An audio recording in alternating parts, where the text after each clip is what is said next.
Nimurebe urukundo rukomeye cyane twakunzwe n'Imana ishobora byose, urwo yadukunze isi n'ijuru bitararemwa, ikaduha kubaho turi mu ishusho yayo. Iyo Mana niyo yarinze ba sokuruza, iyo Mana niyo yarinze Abisirayeli amaboko ya Farawo, ni nayo yabambukije inyanja itukura maze baha gutura mu gihugu cy'isezerano nk'uko yari yarabibasezeranyije, kuko nta jambo Imana ijya ivuga ngo rihere.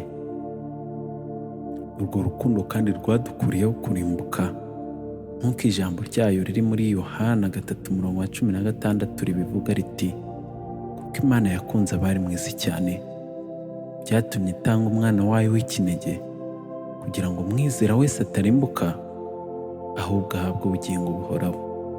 Icyo nicyo tubonera muri Kristo Yesu, kandi twizeye ko nyuma y'iyi mibabaro y'iyi si tubikiwe ubugingo budashira, kuko ari nta jambo Imana ijya ivuga ngo rihere.